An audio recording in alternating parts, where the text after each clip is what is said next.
Última llamada, semana decisiva. Estos son los calificativos que se utilizan para describir la situación de la COP21, que esta semana debe de llegar a un acuerdo global contra el calentamiento del planeta. Pero ¿cuáles son los obstáculos y quiénes son los que se oponen? De esto vamos a hablar hoy en Opiniones Encontradas. Gracias por estar conmigo en este programa en el que todas las opiniones se pueden cuestionar siempre que se debatan. Soy José Buendía, vamos a ver algunos datos de contexto y venimos aquí a nuestro foro a tener nuestro debate de hoy.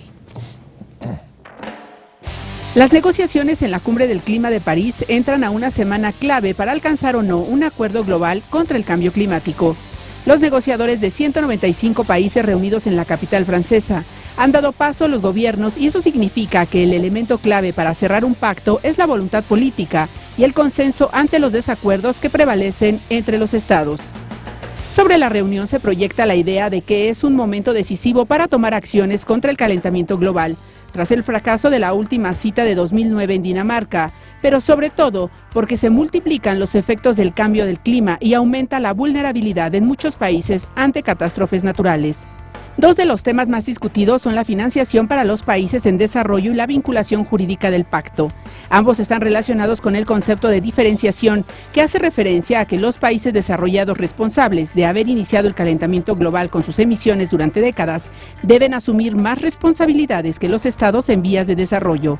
Estados Unidos ya ha dejado claro que no puede ratificar un acuerdo en el que se le obligue internacionalmente a recortar sus emisiones. Por eso en el texto se habla de contribuciones nacionales y planes para reducir sus emisiones entre 2020 y 2030. Uno de los mayores obstáculos para el acuerdo es el Partido Republicano, donde incluso se pone en duda la existencia del cambio climático. En cambio, hay países como México que tienen pruebas fehacientes del calentamiento global cuando México observa el impacto de eventos climáticos extremos, como la convergencia de huracanes en sus costas. ¿Qué consecuencias habrá si fracasa la COP21? ¿Será suicida como advierte el Papa? ¿Cómo se mueve el consenso internacional? Datos. El Papa Francisco advirtió: estamos en un momento decisivo, estamos al borde de un suicidio, por usar una palabra fuerte, y estoy seguro de que la mayoría de personas que se encuentran en la COP tienen esta conciencia y quieren hacer algo al respecto.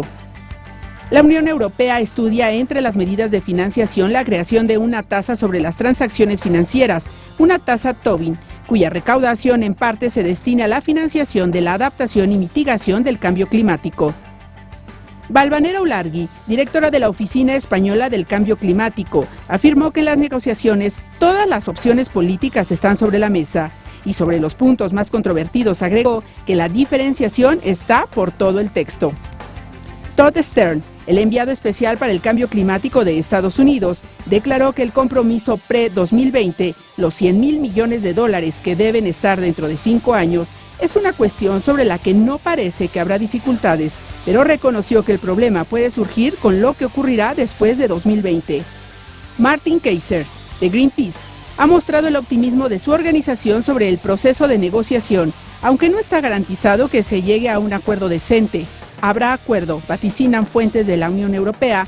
Otra cosa es el grado de ambición. En efecto, como le decía, la cumbre, la COP21 allá en París se calienta. Esta cumbre contra el cambio climático arranca hoy su última semana en la que debe de alcanzar un acuerdo para un acuerdo planetario, un pacto global, cerca de 195 países ahí negociando y discutiendo para tomar medidas al respecto.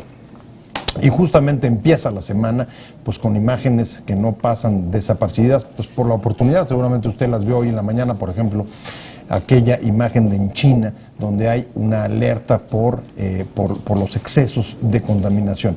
Es solamente una pequeña señal de las presiones internacionales que están ocurriendo ahí para alcanzar un acuerdo. Y para discutir sobre este tema, me da mucho gusto que hoy nos acompañe acá en este foro el coordinador de proyectos del Centro Mario Molina, Andrés Flores Montalvo. Andrés, muchas gracias por aceptar la invitación, por estar acá con nosotros.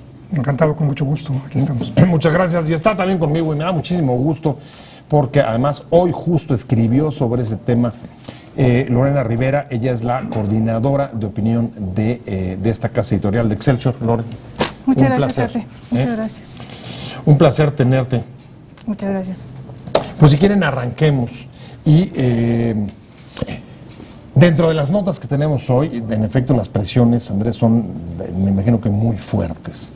Hay la firma de una carta, 70 premios Nobel, pidiendo que haya un acuerdo, un pacto global y además calificándolo o advirtiendo que se trata de que sea un pacto real, de que realmente haya medidas serias, contundentes, creíbles, que permitan enfrentar el problema del cambio climático. Y lo primero que te quiero preguntar para poner en contexto a nuestro auditorio es, ¿qué sería un acuerdo ambicioso, creíble y que devolviera incluso la esperanza en la lucha contra el cambio climático, una vez que arrancó con declaraciones que eran tremendas, por ejemplo las del Papa, sí, para poner otro referente sobre el camino hacia el suicidio, para utilizar una palabra gruesa como la que él puso?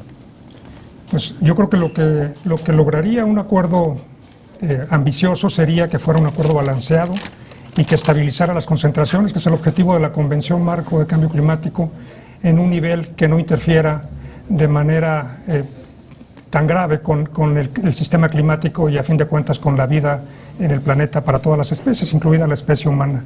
Y un acuerdo balanceado, digo, porque tiene varias componentes. Obviamente está la parte que más se menciona, que es la que tiene que ver con la reducción de las emisiones de gases de efecto invernadero, entre ellos el dióxido de carbono, el principal gas de efecto invernadero, el más común, que se genera por el tema de combustible, sobre todo por el uso del transporte, por la generación de electricidad, por muchos otros sectores, petróleo y gas, también la extracción de petróleo, en fin, la industria misma, el sector residencial. Hay muchas fuentes que lo generan y están tan altas las concentraciones de estos gases que están provocando un calentamiento que, de seguir como vamos, podría irnos llevando hacia 4 grados centígrados, 6 grados centígrados, incluso si somos muy pesimistas, hacia fines de este siglo. La meta es 2 grados centígrados, la que se estableció ya en Copenhague, en la COP15, y luego en Cancún, en la COP16, cuando tuvimos acá la sede de la conferencia de las partes, la COP, le llamamos en cambio climático. Ahora hay incluso un grupo de países grande que está impulsando por un acuerdo más ambicioso que 2 grados, que nos lleve a 1.5 grados de calentamiento como máximo. Lo grave es que ya estamos en 1 grado. Este año estamos llegando a ese récord, digamos, para el planeta y a un punto de quiebre en el que ya tendríamos que empezar a hacer cosas muy agresivas para reducir las emisiones. Y en el balance, además de esta reducción de las emisiones, también hay que poner la adaptación al cambio climático, en la que México debe estar mucho más preocupado incluso que la reducción de emisiones, porque somos un país muy vulnerable a los impactos que está generando este calentamiento del planeta. Y eso se manifiesta de muchas maneras. Hay fenómenos meteorológicos cada vez más severos o más frecuentes. Ahora tuvimos el mes pasado, en noviembre, un huracán que llegó a categoría 4. De velocidad, ¿no? Brutal, sí. Que es muy raro ver un huracán en noviembre. Según yo me acuerdo, casi siempre en octubre ya más o menos terminaba la temporada, y ahora tuvimos uno muy severo. Además de uno el mes anterior, que si hubiera una escala mayor habría llegado a 6.5 en la escala Saffir-Simpson. Déjame tomar tus palabras: un acuerdo que sea balanceado, que estabilice las emisiones, que incluso las reduzca, las mantenga en este siglo para no poner en peligro la especie. ¿Quién puede rechazar esto? ¿Quién puede estar en desacuerdo? Absolutamente nadie, pero en la práctica llevamos años en la que eso, que pareciera un punto incontrovertible, más bien a la hora de los hechos es imposible de lograr. ¿Por qué, Lore?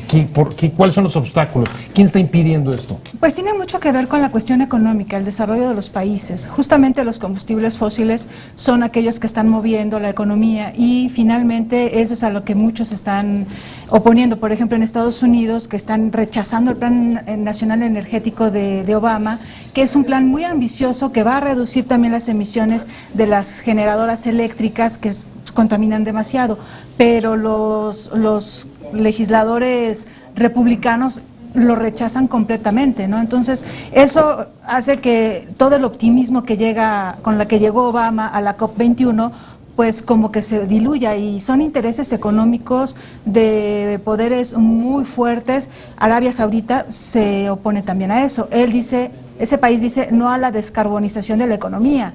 seamos un poco mitigantes en las emisiones, pero realmente es un poder económico el que justamente está frenando pues el acuerdo, ¿no? El acuerdo tiene muchos corchetes, por lo que el fin de semana supimos. Ahora, yo leí el fin de semana, Andrés, en un artículo de Paul Krugman, creo que en el diario El País, y decía directamente, había una acusación durísima contra el Partido Republicano, diciendo, a ver, para que no se equivoquen, todo eso que todo el mundo parece en que está de acuerdo y hay consenso en que hay que reducir porque el cambio climático es una amenaza, eso será para todo el mundo, pero no para el Partido Republicano, porque ahí incluso hay dudas serias, dicen ellos, de que realmente haya evidencia científica del calentamiento global y por tanto de las consecuencias catastróficas que se están anunciando y de las cuales ellos no solo dudan, sino digamos que las desprecian.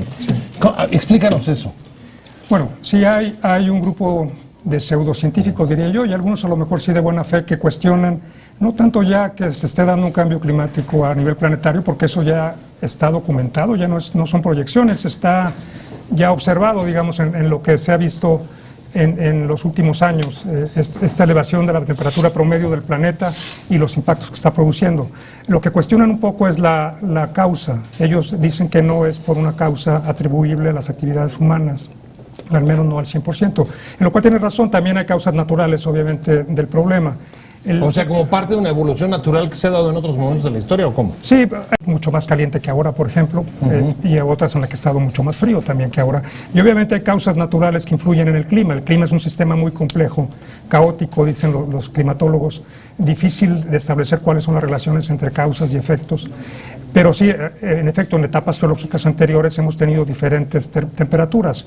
Y hay una causa natural, seguramente también, que pueda explicar parte del fenómeno, pero en la mayor parte, y eso está muy bien documentado ya por la mayor parte de la evidencia científica que tenemos, este calentamiento, que además es en una etapa jamás vista en la historia del planeta, en un periodo muy corto de tiempo, sí es atribuible a estas concentraciones tan altas que tenemos de gases de efecto invernadero que atrapan energía en la atmósfera y que nosotros estamos generando con la quema de combustibles. O sea, el CEP de Mario Molina y tenemos el gobierno mexicano, está claro, ahí coincidirían, junto con otros muchos países, en que sí es atribuible a las emisiones humanas, a la causa de la producción humana, el calentamiento de la Tierra. Sí, en la mayor parte definitivamente. Creo que ahí no hay nada que cuestionar. Me da gusto que llegue Marilena Martínez Murillo, ella es coordinadora de monitoreo y evaluación de la Alianza México Red, ¿no? Sí, mucho gusto. ¿Qué tal? Oye, las principales resistencias que ves a un acuerdo planetario ahí en París.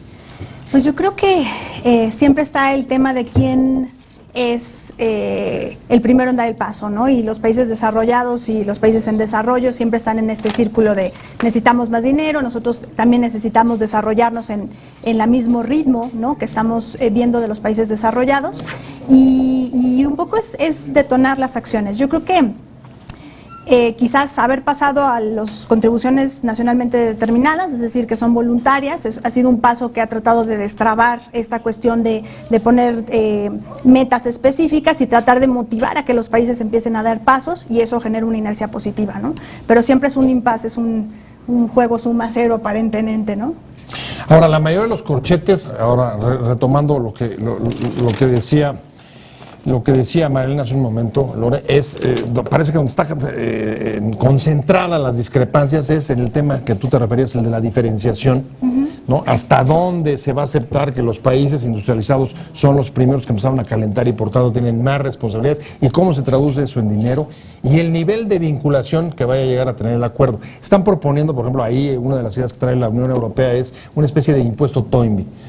No sé si lo pronuncié bien, pero el caso es impuesto a las transacciones financieras para mandarlo a financiar la reconversión en los países en desarrollo. ¿Crees que estos dos temas puedan ser salvados o no? Pues está muy complicada la negociación. Finalmente, los desarrollados también dicen que los países en desarrollo deben de ser corresponsables en el fondo de financiamiento para los proyectos contra el cambio climático de los demás países, ¿no?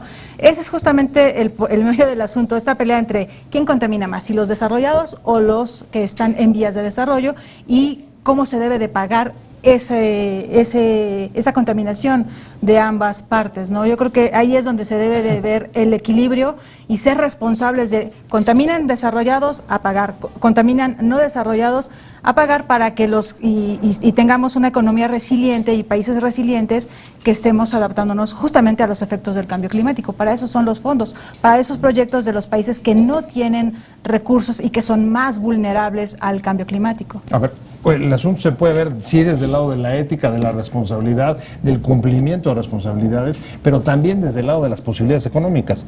¿Hasta dónde? Y esa es la pregunta concreta, por el grado de inversión que se requiere para enfrentar este fenómeno en los países con menores recursos, y estoy incluyendo ya incluso los emergentes que hoy están pasando por una crisis, toda América Latina, difícil, esto va a ser posible. Es decir, puede enfrentarse un pacto global que sea eficiente, que sea eficaz, sin que se reconozca de fondo y haya financiamiento para los países en desarrollo, ¿o no?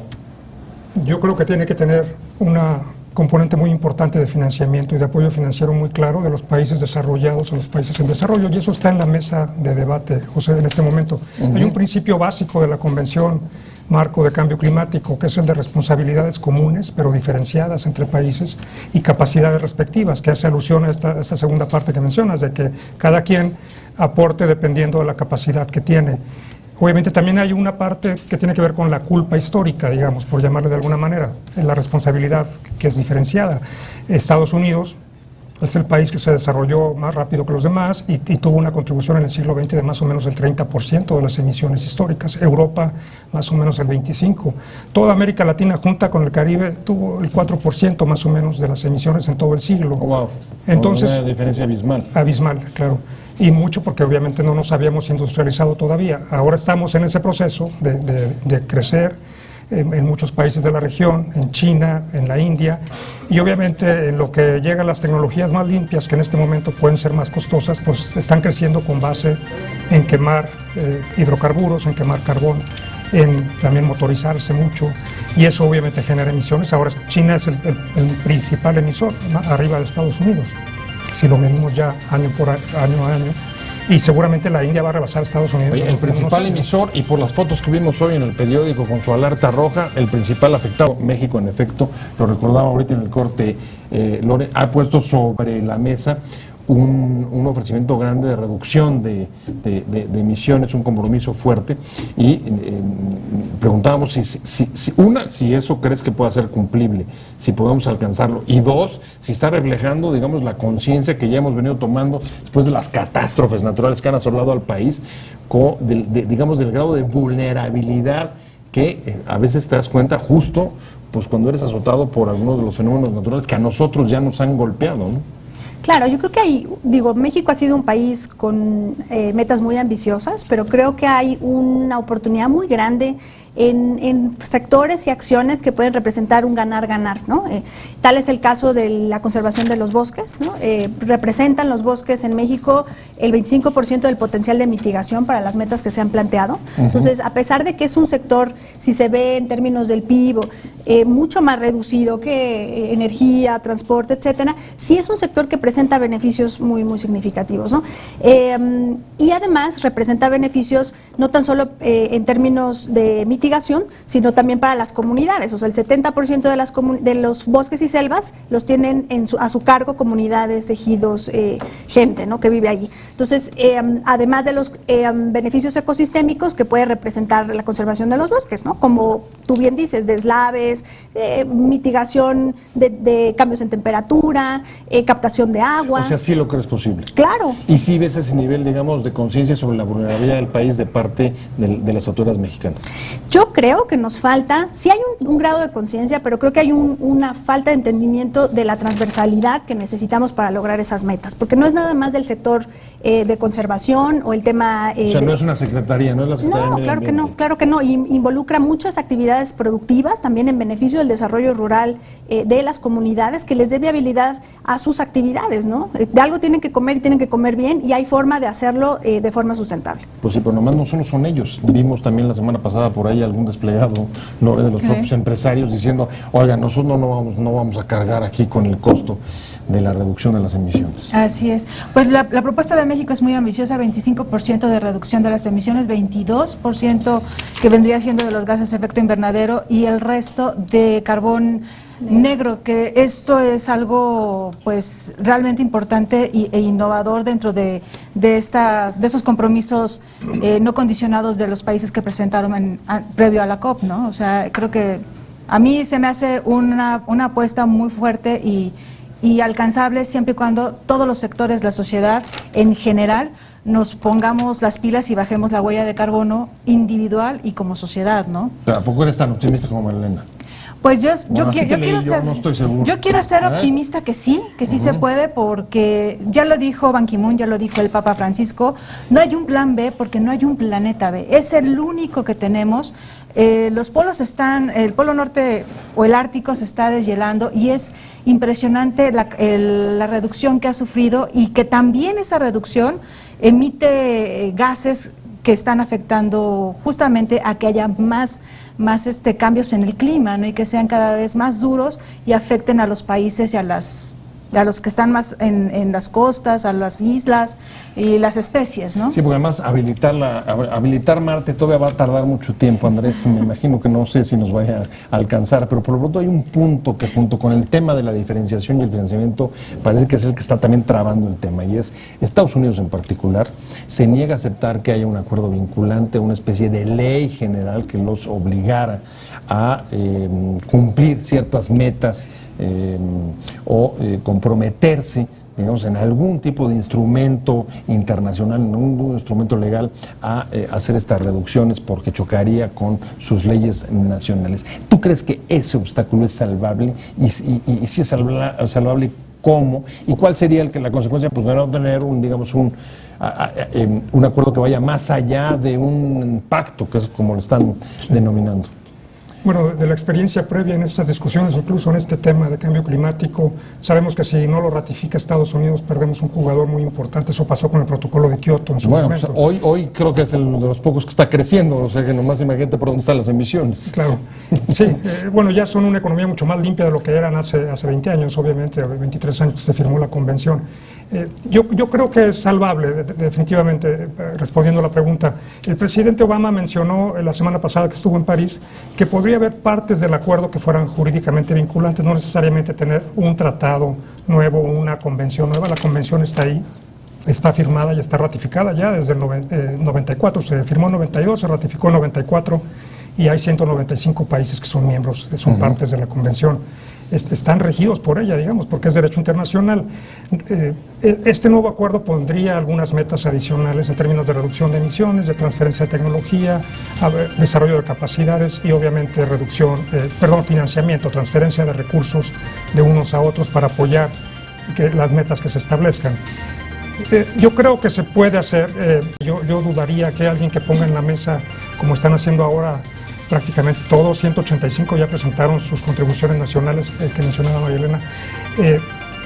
Dudo que alguien no sea serio en cumplirlas, porque van a estar todos revisando que se vayan cumpliendo y estableciendo los mecanismos de apoyo para que eso se dé. Pero ojo, porque traemos metas planteadas desde hace tiempo que no han sido cumplidas. Voy a tener que hacer otro corte comercial y regresamos a eso, a la buena fe, a las metas, y a cuáles son las perspectivas que depara finalmente lo que pueda suceder en los próximos días, en una semana clave de la COP21 allá en París.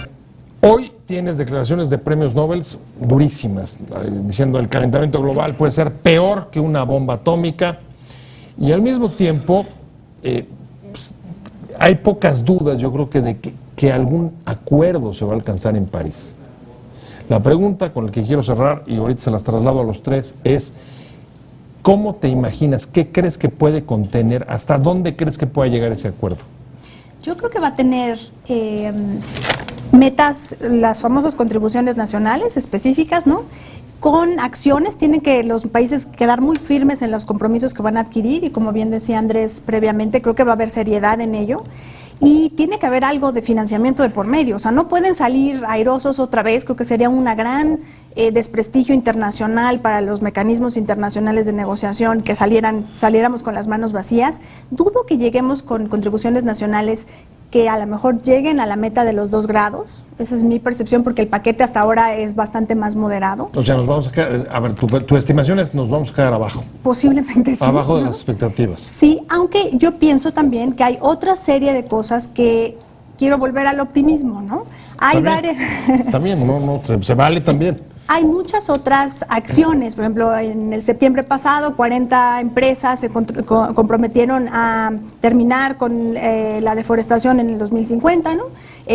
También hubo algunos, sobre todo la agenda más agresiva la estamos viendo de estados, de California, en México tenemos un ejemplo muy lindo en la península de Yucatán, los 3 estados se están comprometiendo a un fondo de cambio climático, están haciendo metas agresivas, entonces también yo veo una ruta ahí de forma paralela, complementaria, que va a ayudar a cumplir esas metas y que también entender, esto es una cuestión múltiple en que estamos todos subidos y que tiene que haber sector privado, no nada más sociedad civil, como bien decíamos previamente, subidos en el barco para contribuir.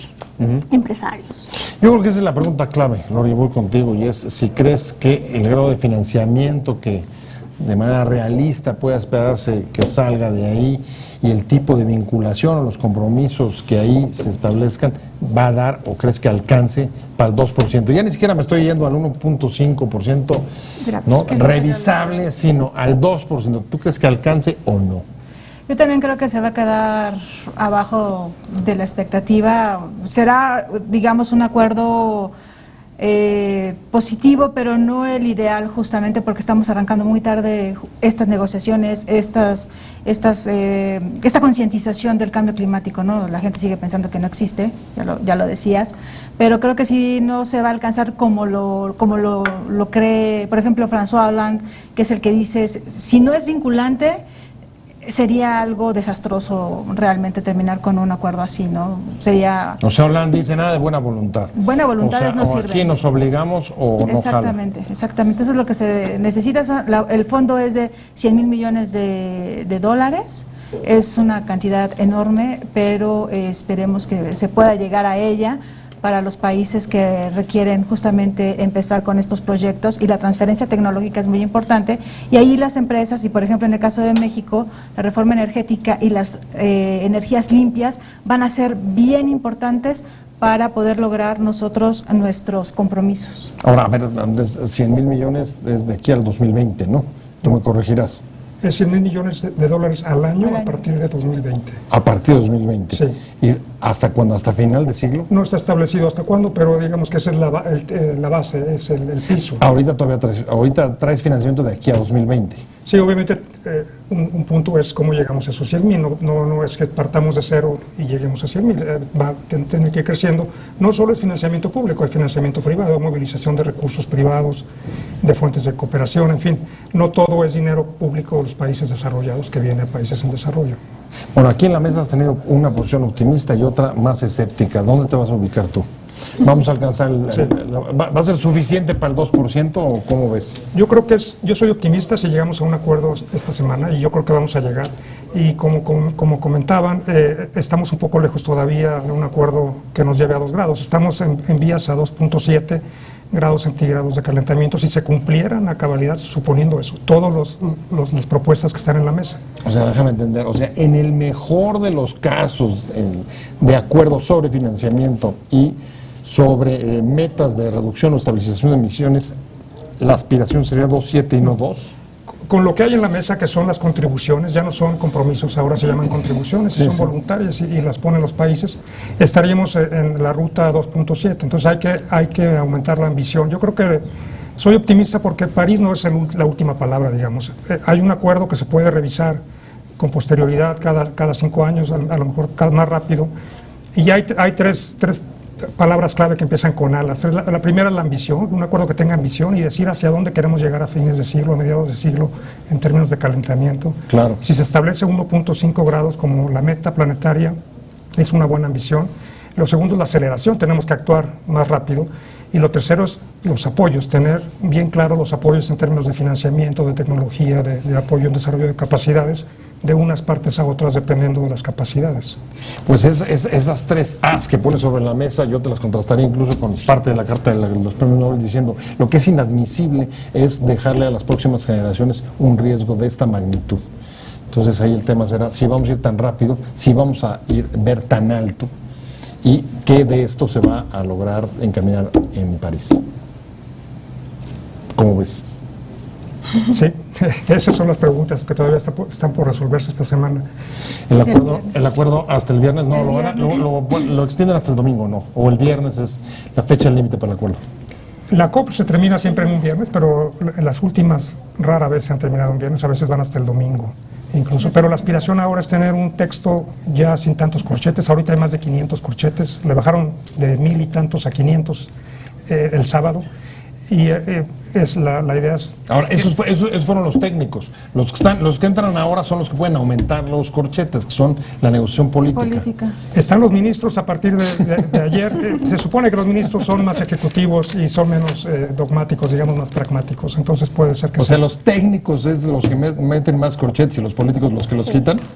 Pues Sí. en realidad lo que se tarda mucho son las comas y los puntos en lo que se ponen de acuerdo en la negociación, ¿no? Entonces, quizás ya ahorita la parte política es si entro o no entro, y ahí veremos si alcanzamos las metas, si las aumentamos o se disminuyen. Pero yo creo que el texto, no sé qué opinen ustedes, yo creo que quedaría de manera como más o menos como se plantea por los técnicos. Pues vamos a estar muy atentos, ¿no? Esta semana será decisiva. Por todos lados, esos son los calificativos que se están utilizando, ¿no? Ultimátum, última llamada, semana decisiva. Pero por lo pronto a mí lo que ya se me fue el tiempo. Y les quiero agradecer mucho. Me pueden seguir a través de mi Twitter, jbuendih. Y antes de irme, agradecerle de verdad mucho a Andrés Flores Montalvo, coordinador de proyectos del centro, Mario Molina, gracias por haber estado con nosotros, por habernos acompañado, muy ilustrativo el punto de vista, y además han tenido un papel allá en París, ustedes bastante activo. El propio premio Nobel Mario Molina ha estado ahí en las negociaciones, ¿no? Así es, él ha estado toda la semana allá tratando de influir en el debate, y muchas gracias a ustedes por la invitación, encantado de estar acá. Marilena Martínez Murillo, muchas gracias. Al contrario, Gracias ustedes. por haber venido con nosotros. Gracias. Y por supuesto, Laura Rivera, muchísimas gracias. Gracias a los tres por haber estado con nosotros en Opiniones Encontradas, pero sobre todo a usted. Nos vemos, nos escuchamos mañana aquí, 7 de la tarde, desde la esquina de la información. Y mientras tanto, páselo muy bien. Muchas gracias.